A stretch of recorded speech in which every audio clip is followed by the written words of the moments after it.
अहमदाबाद में साबरमती के तट पर स्थित गांधी आश्रम 1917 से 1930 के बीच गांधी जी की कर्मभूमि रहा। यहीं से गांधी जी ने रचनात्मक कार्य, शिक्षा और सत्याग्रह के प्रयोग किए।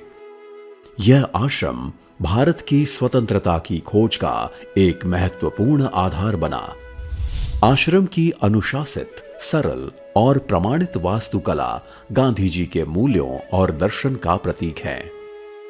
कभी यह आश्रम 120 एकड़ के विस्तार में फैला हुआ था।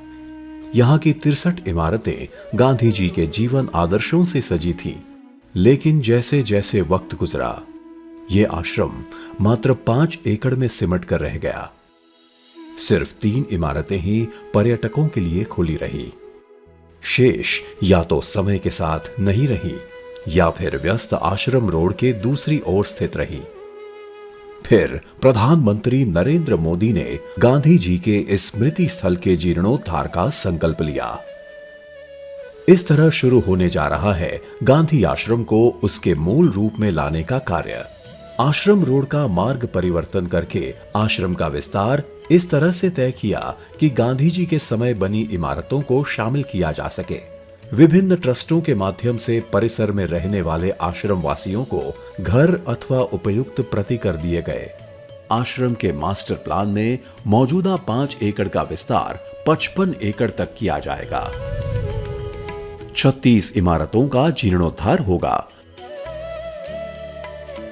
मौजूदा इमारतों में इंटरैक्टिव एग्जिबिट और एक्टिविटीज के द्वारा गांधी जी के जीवन के पहलुओं और आश्रम की विरासत के बारे में भी बताया जाएगा।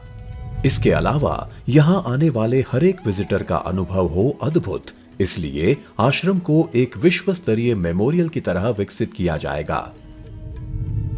ओरिएंटेशन सेंटर, चरखा कताई, हाथ से कागज तैयार करना, सूत कताई जैसी एक्टिविटीज लोगों के चरित्र निर्माण में भूमिका निभाएंगी और होंगी लोगों के लिए सुविधाएं। साथ ही साथ आश्रम परिसर को हरियाली से आच्छादित किया जाएगा ताकि यहां आने वाले विजिटर्स एक शांत वातावरण में गांधी जी की शिक्षाओं को आत्मसात कर सकें।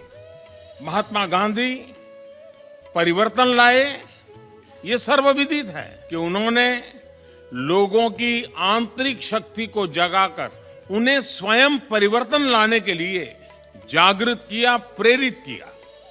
मास्टर प्लान के तहत आश्रम तक पहुंचने के मार्ग को भी बदला जाएगा और ऐतिहासिक दांडी पुल का जीर्णोद्धार भी किया जाना है। यह प्रोजेक्ट भारत सरकार द्वारा फंड किया जाएगा। साथ ही ट्रस्ट और आश्रम वासियों के सहयोग से यह होगा परिपूर्ण। गांधी जी की कर्मभूमि की मूल स्वरूप में पुनर्स्थापना उनके मूल्यों और दर्शन को जीवंत रखेगी और आने वाली पीढ़ियों को प्रेरित करती रहेगी।